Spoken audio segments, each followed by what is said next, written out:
Glória a Deus, cumprimento a igreja capaz de ser essa noite. Amém, irmãos? Amém.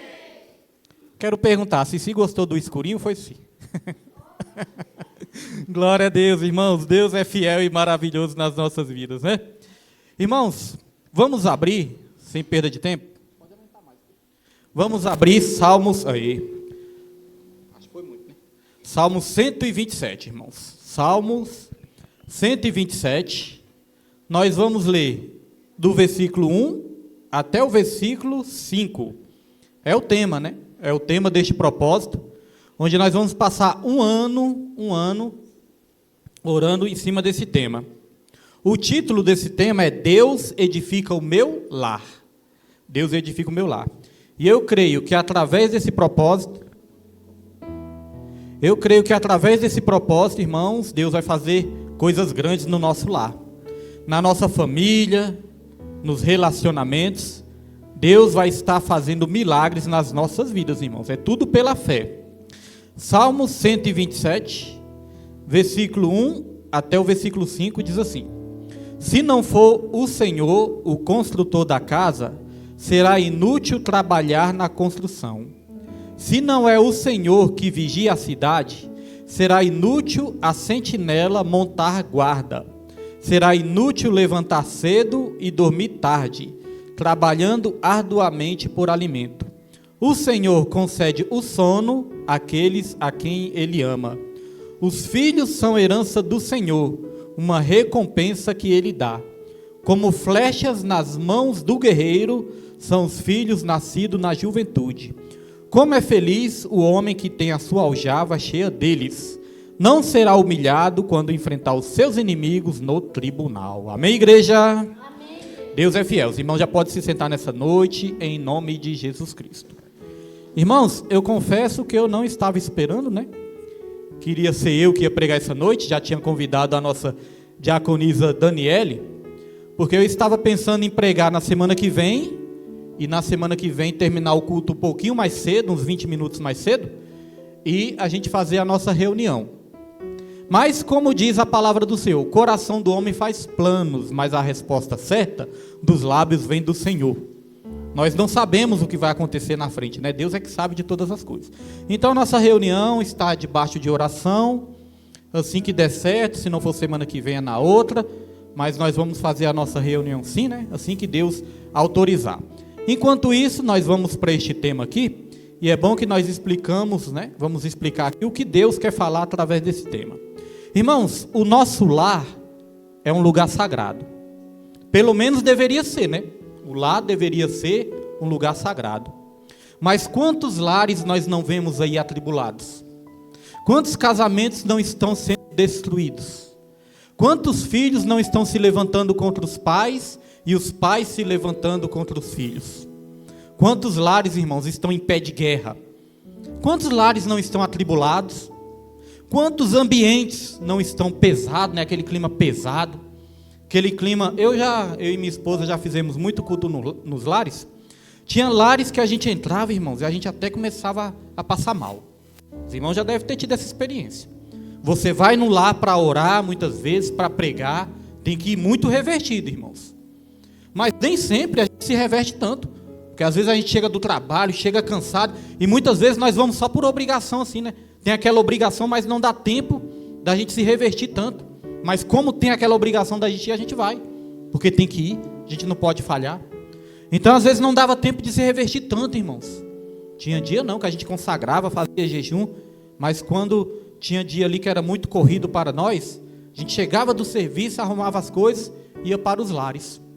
Irmãos, e tinha lá que a gente entrava que realmente era aquele ambiente assim pesado, aquele ambiente que dava uma agonia, né, uma angústia no coração. Muitas vezes eu chegava até a sentir o estômago embrulhando, enjoo. E eu sabia que era coisa espiritual, porque eu já senti isso várias vezes. Às vezes quando eu sinto assim uma batalha espiritual, irmãos, um dos sintomas que eu sinto é meu estômago assim embrulhando muitas vezes, mas eu sei que não é físico. Eu sei que é um ambiente espiritual e eu sei que é Deus me mostrando algo. É Deus falando, meu filho, ora, interceda, repreenda, porque é um ambiente pesado, um ambiente espiritual. Então tem muitos lares que é assim, este ambiente pesado. Por quê? Porque este lar não está edificado em Deus. Porque o nosso lar, irmãos, tem que ser um ambiente de paz, tem que ser um ambiente de amor, tem que ser um ambiente de concordância. Já viu quando não tem concordância no lar, como o ambiente fica ruim? Como fica triste o ambiente, como fica pesado? Porque, irmão, se você for observar bem, a gente passa a maioria do nosso tempo trabalhando, né? A gente passa mais tempo no nosso trabalho do que na nossa casa. Muitos aqui, né, dependendo do horário, chegam em casa de noite, só dá tempo de tomar um banho, jantar e descansar um pouco. Depois já tem que dormir para acordar no outro dia cedo de novo.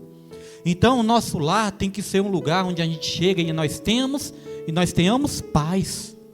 O nosso lar tem que ser um lugar que a gente chega e a gente se sinta protegido, onde a gente se sinta amado, onde a gente sinta bem de estar. Tem pessoas que até preferem estar na rua ou trabalhando do que voltar para casa. Lá no meu trabalho eu tenho um testemunho assim. Amigos meus já falaram isso, falam, nossa, a minha esposa ela é tão atribulada que eu prefiro estar trabalhando do que voltar para casa. E quando eu estou em casa, eu fico doido para sair, ir para o futebol, ou ir para os amigos, aqueles que bebem, né? Eu quero ir para o bar, mas eu não aguento ficar dentro da minha casa. Por quê? Porque não está sendo um ambiente agradável, um ambiente saudável, né? É claro, nós demos o exemplo aqui da esposa, mas tem muitos esposos também que são atribulados, outros são filhos que são atribulados, até filhos que batem nos pais. Acontece isso também. Então o nosso lar tem que ser um lugar que a gente chega do nosso trabalho e a gente se sinta feliz de entrar nele. Quando a gente entra no nosso lar, nós temos que sentir aquela paz, aquela proteção. Ontem mesmo, quando eu cheguei em casa, sentei ali na cama, né, do lado da minha esposa, tava a janela assim, né, tava um clima assim, querendo chover, mas não estava chovendo, meio nublado. Aí eu olhei pela janela, sentei na cama, olhei pela janela, minha esposa sentou do meu lado assim, eu falei, abri os braços, irmãos. Eu abri os braços e falei, oh Deus, o Senhor é maravilhoso, muito obrigado, Senhor, quando eu olhei assim pela vista da janela. Porque eu senti paz, eu senti tranquilidade no meu lar, e minha esposa do meu lado, meus filhos lá em casa também. Eu falei, Deus, obrigado por tudo. Aí eu falei com minha esposa, falei, Nilma, olha como Deus é maravilhoso. Mas se os irmãos perguntarem, pastor, sempre foi assim? Não. Teve um momento das nossas vidas que o meu lar era totalmente atribulado. Muitas vezes chegava bêbado em casa, né? Minha esposa também não estava na presença de Deus. Irmãos, minha filha, a Suzane, ela busca, né? Ela busca pelas nossas vidas, já há muitos e há muitos anos que ela busca pelas nossas vidas. Ela já deu o testemunho dela e depois, outro dia, eu quero que ela dê de novo o testemunho dela. Ela disse que ela estava sempre orando por nós. Mas chegou um momento que ela falou assim para Deus. Ela falou, Deus, eu não aguento mais. Eu não aguento mais. Se meu pai não mudar neste ano, eu vou desistir. Vou desistir de orar porque eu não estou aguentando mais. Irmãos, no mesmo ano que ela fez essa oração, foi o ano que eu entreguei minha vida para Jesus, irmãos. Por isso nós nunca podemos desistir. Então veja, ela ia, né, desde pequenininha, desde novinha, ela ia para as células, ia para os cultos. E às vezes eu ficava com raiva quando ela ia. Minha esposa uma vez também falou, William, eu vou lá com a Suzane também para essa célula, para esse culto. Eu não sabia nem o que era célula direito, né? Eu vou para este culto. Sabe o que eu falava, irmãos? Eu falava assim, que essas mulheres ficam inventando esse negócio aí só para comer, só para levar coisa de comer e ficar comendo e ficar fofocando, falando da vida dos outros. Olha, irmãos, o que o diabo faz a gente falar? É o diabo que faz a gente falar isso, né? Então, irmãos, nosso lar tem que ter essa paz. Meu lar ainda não é um lar perfeito, mas graças a Deus, irmãos, é muito melhor do que era antes. Porque Deus, Ele quer fazer isso, o milagre da transformação. Qual foi o primeiro milagre de Jesus? Foi o milagre da transformação. Ele transformou água em vinho. Vinho simboliza a alegria, irmãos. Quando faltava vinho na festa ali, significava que a festa ali, irmãos, podia até acabar. Acabava a alegria. Então o vinho tinha esse simbolismo de alegria. Então Jesus, ele transformou água em vinho e foi num casamento. E do casamento se constrói um lar. Agora, irmãos, quando nós nos apoiamos no nosso próprio entendimento, ou na força do nosso braço, nós podemos construir uma casa. Mas construir um lar é diferente. Porque a casa são as paredes de tijolos, são o teto, é o chão, isso é uma casa. Nós podemos construir uma casa, mas construir um lar, irmãos, edificado em Deus, só o Espírito Santo quando habita nas nossas vidas. Então nós não precisamos de uma casa, nós precisamos de um lar, de um ambiente saudável, de um ambiente de amor, um ambiente de carinho, um ambiente de paz. É isso que nós estamos profetizando sobre a vida de todos os irmãos esse ano, irmãos. Que o seu lar vai ter paz. De repente você fala, pastor William, o meu lar não está tendo paz. Mas eu profetizo que o seu lar vai ter paz, irmãos. Em nome de Jesus. É um ano esse propósito de oração. Se alguém perguntar, pastor William, o propósito que teve no ano passado, você tem testemunho para contar? Tenho. O propósito do ano passado era minha família na arca do Senhor. Já tem pessoas da minha família que estão na presença de Deus. Outras não estão ainda, mas eu sei que Deus está trabalhando. E Deus não trabalha só na alegria não, Deus trabalha também na dor. Se Deus precisar usar a dor para trabalhar, Ele vai usar. Mas eu tenho testemunho, irmãos. Antes de acabar o propósito, do ano passado, a minha prima começou a congregar comigo, a Cici. Fiquei muito feliz. A Júlia já congrega comigo. Minha família, a base familiar, minha esposa, meus filhos já congregam comigo também. Estamos juntos na presença do Senhor. Então é testemunho que nós temos para contar, irmãos. Tem irmãos também, o pastor Evaldo que saiu daqui, ele falou, pastor, eu tenho testemunho para contar nesse propósito. Minhas filhas que eu tanto orei, tá vindo para minha casa no final do ano e no final do ano, Deus trouxe as filhas dele para a casa dele, irmãos. Ele falou que foi o testemunho que ele colocou esse propósito nas mãos do Senhor. Então Deus, ele fez, irmãos. Então eu creio, talvez você não viu o resultado no ano passado, mas pode ter certeza, irmãos, nunca chega na hora que a gente quer, na hora que Deus sabe que precisa chegar o nosso milagre. Então, nós não conseguimos construir um lar. E é isso que fala no versículo 1, se não for o Senhor, o construtor da casa, mas casa que simboliza lar, será inútil trabalhar na construção. Na tradução do irmão deve estar assim, se não for o Senhor o edificador do lar, em vão trabalham aqueles que edificam, Edificar isso, é construir. Então, irmãos, vai ser em vão, se nós não tivermos Deus em primeiro lugar. Aqui tem uma diferença, não é só ter Deus, é ter Deus como prioridade, como em primeiro lugar nas nossas vidas. Porque às vezes a pessoa até fala, pastor, eu sou cristão. É cristão, mas não está colocando Deus em primeiro lugar, irmãos. Colocar Deus como prioridade nas nossas vidas. A Bíblia fala para nós amarmos Ele de toda a nossa força, de todo o nosso entendimento e de toda a nossa alma. Nós não podemos amar nada acima de Deus. Temos que amar Deus acima de todas as coisas. Então aqui fala, se não for Deus o construtor da nossa casa, será inútil trabalhar na construção. Ou seja, vamos estar dando murro em ponta de faca. Vamos nadar e morrer na praia. Podemos até conquistar coisas nessa terra, mas não conquistaremos os céus, irmãos. Então precisamos de Deus em primeiro lugar no nosso lar. E aqui diz no versículo, aqui continua o versículo dizendo, se não é o Senhor que vigia a cidade, será inútil a sentinela montar guarda. Como eu falei, nós precisamos de proteção no nosso lar. Quantas vidas estão aí, irmãos, sendo assassinadas, sendo mortas?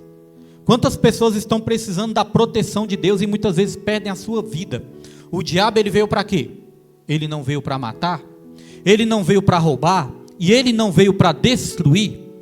Então, se Deus não for o primeiro lugar nas nossas vidas, o diabo, ele vai matar, ele vai roubar e ele vai destruir. Mas ele só vai fazer isso se a gente der brecha para ele. Ele só vai fazer isso, irmão, se Deus não estiver em primeiro lugar nas nossas casas, nas nossas vidas. Então, se não for Deus que guardar a nossa vida, guardar o nosso lar, será inútil a sentinela vigiar. E aí sempre eu me lembro desse exemplo. Já dei esse exemplo para os irmãos, mas eu quero só relembrar. Quem não se lembra daquele caso, não lembro o ano, porque eu sou muito ruim de guardar datas, mas quem não se lembra, irmãos, aquele ano que a casa do apresentador Silvio Santos foi invadida, e aí o sequestrador sequestrou o Silvio Santos e sequestrou a filha dele. Os irmãos lembram disso? O sequestrador chegou lá, sequestrou. Eu achei isso incrível, irmãos. Eu fiquei assim, rapaz, mas que incrível. Porque imagina a segurança que não deve ter na casa dele, O sequestrador foi lá, invadiu a casa dele, sequestrou ele, depois voltou e sequestrou a filha também, irmãos. Aí você imagina, uma casa, uma mansão.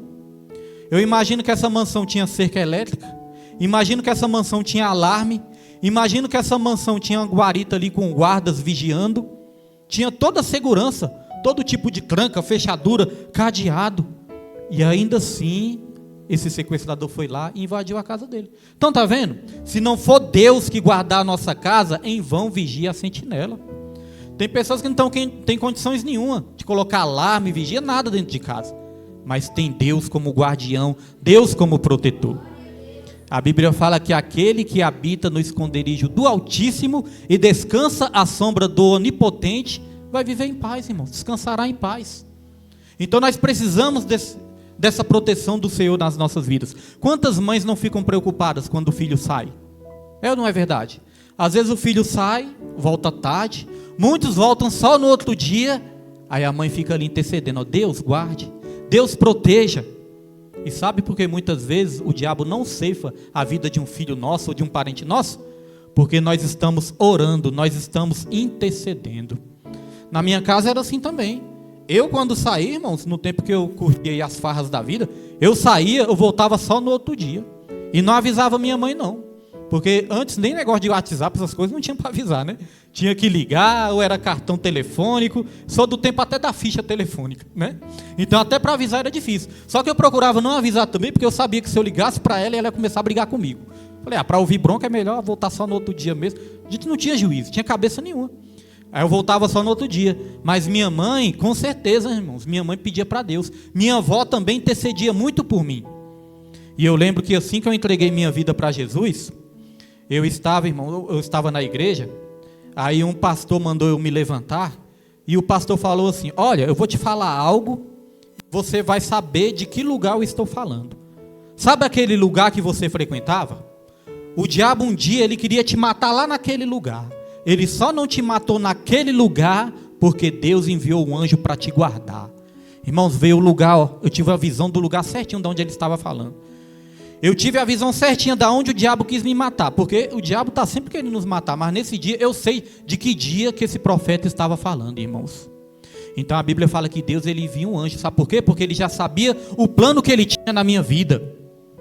Então creio, irmãos, talvez você tenha um filho ou um parente seu que ainda está no mundão, você fica preocupado com ele, só ore que Deus vai enviar um anjo para estar guardando também. Talvez ele nem se converteu ainda, irmãos, mas Deus ele vai estar guardando. Então, se não for Deus vigiando a nossa casa, será em vão, irmãos, a gente contar com a segurança deste mundo. Este mundo é um mundo inseguro, precisamos de Deus cada vez mais. Eu estava vendo ali um vídeo, irmãos, um vídeo de um policial. Esse policial estava perseguindo ali um bandido. O bandido ali, de uma hora para outra, sacou ali o revólver e deu um tiro na cabeça do policial. Deu vários tiros, aí diz que o estado do policial é irreversível, já está praticamente morto. Para morrer, só basta estar vivo. Precisamos muito da proteção de Deus. Então a segunda coisa que eu quero profetizar através desse propósito é que Deus vai estar guardando a sua vida e guardando os seus familiares também, irmãos, neste ano, em nome de Jesus. Agora olha só o versículo 2, diz assim, ó: será inútil levantar cedo e dormir tarde, trabalhando arduamente por alimento. O Senhor concede o sono àqueles a quem Ele ama. Sabe o que Deus ele quer nos dar? Deus ele quer nos dar descanso. Não é só descanso físico. Aqui está falando que vai ser inútil, irmãos, a pessoa acordar de madrugada, a pessoa se matar de trabalhar, chegar tarde em casa, né? Acorda de madrugada, chega tarde, faz hora extra. Aqui está falando que vai ser inútil. Está dizendo que essa pessoa vai comer o pão de dores. Pastor William, o que é o pão de dores? O pão de dores são aquelas pessoas que se matam de trabalhar, mas não colocam Deus em primeiro lugar. Até conseguem colocar o alimento dentro de casa, até conseguem pagar suas contas, mas vem com bastante sofrimento. Quantas pessoas não estão se matando de trabalhar, irmãos, para colocar o pão dentro de casa? Aqui está falando que Deus, Ele concede a provisão que nós estamos precisando, até quando nós estamos descansando, até quando nós estamos dormindo, irmãos. Você já dormiu o sono do justo, né, irmãos? E quando você está dormindo o sono do justo, Deus já está tirando ali todo o impedimento. Às vezes você dorme preocupado com alguma coisa, irmãos, pois nós temos que ser igual o salmista. O salmista falou: em paz eu me deito e logo durmo, porque o Senhor me faz habitar em segurança, irmãos. Nós temos que ter o sono do justo. E quando você tem o sono do justo, você pode até dormir preocupado com alguma coisa, mas quando você pega no sono e coloca o seu joelho no chão, ora a Deus, irmãos, no outro dia Deus já vai providenciar aquilo que você precisa. Enquanto você está dormindo, Deus já está enviando seus anjos para quebrar todos os ferrolhos, para quebrar toda obra de feitiçaria, para repreender toda palavra contrária contra a sua vida, irmãos. Você crê nisso? Eu creio nisso, irmãos. Então olha só, vai ser em vão a pessoa se matar de trabalhar. A Bíblia fala, irmãos, que são as bênçãos que tem que correr atrás de nós. Não é o crente que tem que correr atrás das bênçãos, é as bênçãos que tem que correr atrás de nós. A Bíblia não fala lá em Deuteronômio? Todas essas bênçãos te seguirão. E não é só seguir não, olha só. Todas essas bênçãos te seguirão e te alcançarão, irmãos. Quando você está na presença do Senhor, irmão, as bênçãos estão correndo atrás de você. E tem crente que não entende isso. Tem crente que pensa, eu tenho que correr atrás da minha bênção. Aí vai numa igreja, não recebi aqui não. Vou em outra igreja e vou em outra. Tenho que encontrar um profeta. Não encontrei o profeta na igreja, vou lá no monte, ver se eu encontro algum profeta lá no monte. E lá no monte muitas vezes encontra muito, sabe o quê? 171. Irmãos, às vezes no monte tem muito, é 171 também. Irmãos, eu falo isso porque eu já presenciei. Eu já encontrei, irmãos, eu já vi falsos profetas no monte mentindo para as pessoas. Mentindo. Aí começa a profetizar na vida das pessoas, ele começa a profetizar, quando vê que não está pedindo ajuda, está pedindo dinheiro para as pessoas. Certa vez eu cheguei no monte, eu sempre, quando eu tinha um tempinho, né, que hoje em dia a gente bate ponto, mas antes, quando eu não batia ponto, dedão lá, né, impressão digital, dava tempo de eu passar no monte, antes de ir para o serviço. Aí eu chegava lá no monte por volta de umas 6 horas, no máximo 6h10. Aí uma vez eu cheguei no monte, irmão, 6 horas, cheguei lá e estou lá, estou dando minhas voltas, terminei de dar as minhas voltas e sentei lá no meu carro, né, para ir para o serviço. Sentei lá no banco do carro, aí chegou lá, irmãos, eu já conheço o sujeito. Esse sujeito só vivia dando profetada nos outros. Eu não tenho medo de falar não, irmãos, porque eu tenho certeza do que eu estou falando. Esse sujeito só vivia dando profetada nos outros. Aí o sujeito chegou lá, eram umas 6h10, 6h15 mais ou menos. Aí, irmãos, ele chegou, ele pegou o celular e falou, meu querido, eu estou aqui orando por você, eu estou aqui desde as 4 horas da manhã orando pela sua vida. Eu falei, só se ele foi para casa, voltou e chegou de novo, né? E voltou de novo para o monte. Porque eu cheguei aqui 6 horas e ele fala que está desde as 4 horas da manhã orando pela vida. Então isso é que dá o crente querer correr atrás de bênção. Às vezes encontra espírito do engano. Sabe, irmãos? Espírito do engano. Fica atrás de profeta, acaba recebendo profetada. Irmãos, quando Deus quer enviar o profeta, Ele envia o profeta até na sua casa. Ele envia o profeta na igreja que você congrega. Por que às vezes as pessoas não acreditam nisso? É porque a Bíblia fala, profeta de casa não tem honra.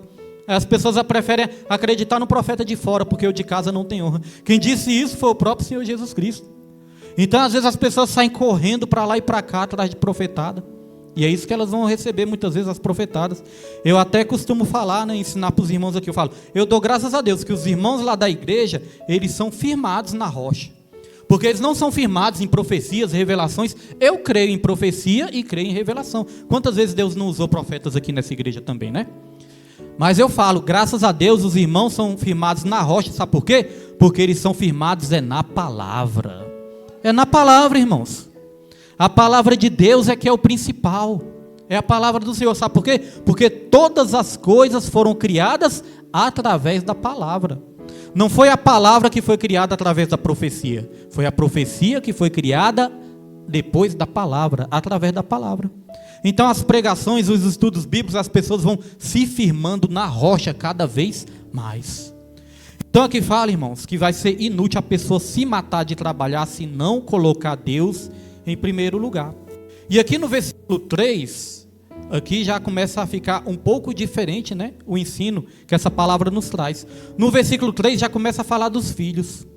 E diz assim, ó, os filhos são herança do Senhor, uma recompensa que Ele dá. Sabia que os filhos é uma recompensa de Deus? Quantas pessoas não fazem amaldiçoar os seus filhos? Ah, isso aí não presta, esse aí não vale nada, esse aí não vai dar em nada. Só que, irmãos, isso é uma maldição que a pessoa está traindo para a vida dela, né? Porque os filhos são herança, são uma recompensa de Deus para as nossas vidas. E aqui diz, ó, como flechas nas mãos do guerreiro são os filhos nascidos na juventude. Como é feliz o homem que tem a sua aljava, e aí o nome que minha esposa estava errando, né? Como é feliz o homem que tem a sua aljava cheia deles. Não será humilhado quando enfrentar os seus inimigos no tribunal, ou seus inimigos na porta. Sabe o que eu entendo com isso? Eu entendo o seguinte, que é propósito de Deus a gente ter um casamento abençoado, é um propósito de Deus a gente formar uma família, né, ter filhos. É claro que tem casais que têm dificuldade nessa área, né, de ter filhos, mas irmãos, na Bíblia está cheio de relatos, de milagres, de pessoas que não podiam gerar filhos, e Deus fez um milagre. Meu irmão mesmo é assim, né? Meu irmão com a esposa dele, ele não conseguia ter filhos. Aí quando Deus abriu a madre da esposa dele, ele teve logo foi 2. Teve uma e depois teve outro filho também. Mas o propósito de Deus é esse. As pessoas se casarem, né? As pessoas constituírem uma família, as pessoas terem filho. Aqui fala que os filhos são como uma flecha. Sabe o que eu entendo isso? Com isso? O que é uma flecha? Flecha é aquele objeto, né, que você coloca num arco, você mira para o alvo e você atira. A flecha, ela é direcionada para o alvo. E aqui diz que os filhos são como flechas. Se os filhos são como flechas, nós temos que direcionar os nossos filhos para o alvo. E qual é o alvo? Jesus. Nós temos que direcionar os nossos filhos, a vida dos nossos filhos para Jesus. Quando eu estava no mundão, para onde que eu estava direcionando a vida dos meus filhos? Para os botecos da vida, né? Para os bares da vida, para as farras, para as festas. Porque os filhos, eles ficam observando tudo que a gente faz. O Pedro mesmo eu lembro, quando ele era menininho, irmãos, tudo que eu fazia ele me imitava. Era criancinha, não sabia nem falar, mas tudo que eu fazia, ele me imitava. Aí, ó, minha esposa... Olha o que minha esposa lembrou, irmãos. Quando a gente bebia, estava bêbado no outro dia, o que ele fazia? De manhã ele saía catando as latinhas com o resto de cerveja, ó. Tá vendo, irmãos? Por quê? Porque ele via assim, meu pai faz isso, eu posso fazer também.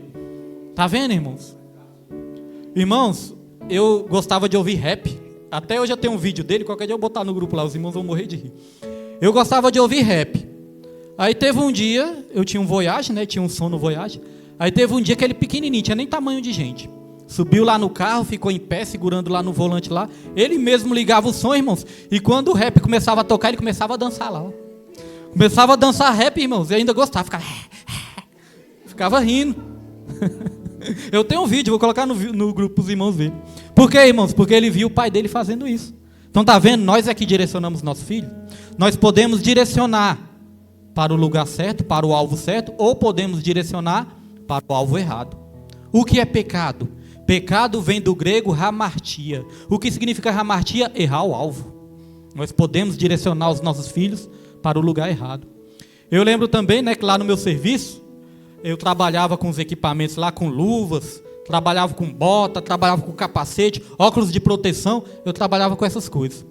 Aí certa vez, irmãos, quando eu olho para o meu filho, está lá meu filho, colocou as luvas, colocou as botas, colocou óculos de proteção, colocou o capacete. Oi? E a mochila ainda. Ele via eu indo com mochila para o serviço, né? Então veja que ele imitava tudo. Aí eu até brinquei, né? Eu falei, aí tem vontade de ser peão, aí tem vontade de ser orelha seca. Aí eu falei, mas não, meu filho vai ter, né, uma profissão boa em nome de Jesus Cristo, irmãos, né? A gente fala brincando. Mas, irmãos, está vendo? Os filhos, eles ficam observando tudo que a gente faz. Muitas vezes nossos filhos não vão ouvir muito o que a gente fala, mas eles vão observar as nossas atitudes. Se eu dou um bom testemunho aqui, né, com palavras na igreja, mas lá em casa eu tocar o terror, ele vai estar vendo. Vai falar, como é que meu pai, né, faz isso, sendo que ele fala isso, sendo que ele faz outras coisas. Então nós temos que direcionar os nossos filhos para o lugar certo, para o alvo certo. A Bíblia diz o seguinte, irmãos, a Bíblia diz, ensina o menino no caminho que deve andar. Não é o caminho, é ensinar no caminho. Qual a diferença, pastor? Ensinar o caminho é você falar assim, ó, menino, ali é o caminho de Deus. Menino, ali é o caminho da igreja, se vira, vai para a igreja, se vira. Irmãos, tem muitos pais que a gente conversa, nós conversamos com os pais não estão na presença de Deus, mas os pais falam assim, pastor, leva o meu filho para a igreja, meu filho está precisando muito de ir para a igreja, esse menino está precisando muito de ir para a igreja. E eu penso, oxe, os pais não estão não, é? Às vezes os pais estão lá, irmãos, na festa, bebendo e falam, pastor, passa aqui, pega meu filho, que meu filho está precisando muito de Deus, de ir para a igreja. Eu falo, e os pais não estão não, é? Os pais pensam que não estão não, que é só os meninos que estão. Então a Bíblia fala, ó, ensina o seu filho no caminho que deve andar. Certo dia eu fui para o monte também com o Pedro Henrique, né? estava dando volta ali no monte, aí Deus até me inspirou nessa palavra. Eu peguei o celular ali e comecei a gravar. Comecei a fazer uma livezinha no celular. Irmãos, essa live que eu fiz no celular com meu filho andando, foi a live que mais teve assim interação, mais visualizada, mais curtida, mais comentada. Eu vi ali que Deus falou com muitas pessoas que estavam do outro lado. E sabe qual foi a palavra? Foi essa. Eu estava andando no caminho assim, né? E eu falei, irmãos, eu com meu filho aqui hoje no monte, Pedro Henrique, eu me lembrei de uma palavra. A Bíblia diz, ensina o seu filho no caminho que deve andar. Então olha só, eu não estou deixando o meu filho caminhar sozinho, eu estou caminhando junto com ele, ele está caminhando do meu lado, nós dois estamos caminhando aqui orando. É isso que Deus quer que você faça com seus filhos também. Ensinar no caminho, não ensinar somente o caminho. E aí, irmãos, várias pessoas ali comentando, falando, pastor, essa palavra falou muito comigo, é isso mesmo. Por quê? É o aprendizado, é o ensino. Porque muitas pessoas não tinham nem essa percepção. Então aqui fala que os filhos são a herança do Senhor. Feliz aqueles que enchem a sua aljava dessas flechas, né? São como flechas na mão do guerreiro. Felizes aquele que enche a aljava. O que é a aljava? A aljava era um recipiente que se colocava nas costas, né? Uma bolsinha que se colocava nas costas, que ali o guerreiro colocava várias flechas. Ou seja, quando o guerreiro estava em perigo, ele tinha ali aquelas flechas para combater os seus inimigos. Agora, se ele tivesse com a sua aljava vazia, como é que ele ia combater os inimigos? Sabe o que eu entendo com isso? Eu entendo que nós temos que criar os nossos filhos da maneira correta para que os nossos filhos não nos abandonem. Tem muitos filhos que abandonam os pais porque são maltratados pelos pais também. Se revoltam, se tornam rebeldes e não querem nem saber dos pais. Então, quando a gente conduz o nosso filho da maneira correta, quando a gente trata os nossos filhos da maneira que a Bíblia ensina, quando o inimigo vir, nós vamos ter as flechas, nós vamos ter os nossos filhos do nosso lado. Pastor William, mas que inimigos são esses? Imagine, irmãos, eu, graças a Deus, ainda tenho saúde, né? Estou numa idade ainda abençoada, tenho muita saúde. Mas eu fico imaginando, eu e você, quando nós estivermos ali, irmãos, bem velhinhos, quando nós estivermos bem velhinhos, irmãos, quem é que vai cuidar de nós? Então, pastor William, que inimigos são esses? Sabe quais são os inimigos, irmãos? O inimigo é a idade, os inimigos são as doenças, os inimigos são as enfermidades, os inimigos são as escassez. Então, quando nós estivermos idosos, quando nós não tivermos nem mais dentes na boca, né? Conseguimos nem mastigar direito, quem é que vai dar sopinha na nossa boca? Espero que sejam nossos filhos, né? Espero que sejam nossos filhos que cuidem de nós. Então olha só como é que funciona. Primeiro nós cuidamos dos nossos filhos com amor e com carinho, e depois os nossos filhos vão cuidar de nós. Quantos filhos, irmãos, não abandonam os pais nos asilos? Não largam os pais para lá, não abandonam os pais, né? Mas quando nós criamos nossos filhos da maneira correta, os nossos filhos vão ser pessoas de Deus e vão cuidar da gente no futuro também, irmãos. É esse o sentido de ter um lar edificado. Então, um lar edificado é um lar que tem amor, é um lar que tem alegria, é um lugar que tem paz, e é um lar onde vai dar frutos. A esposa vai ser abençoada, os filhos vão ser abençoados, nós vamos estar protegidos, e até na nossa velhice, nós vamos ser guardados, irmãos. Perceberam a importância deste propósito? Então, nós vamos pedir isso, independente qual seja a formação do seu lar. Mas nós vamos pedir, irmãos, para que Deus venha edificar o nosso lar esse ano, e eu creio que Deus vai estar nos dando a vitória, amém? E só quem crê aplauda o nome do Senhor nessa noite, irmãos, porque Ele merece, e eu creio, irmãos, e eu creio que Ele vai nos ensinar muito neste ano, né? Cada pregador que a gente convidar neste ano, eu creio que Ele vai estar nos ensinando bastante neste ano, amém? Os irmãos já podem se colocar de pé nessa noite, em nome de Jesus Cristo.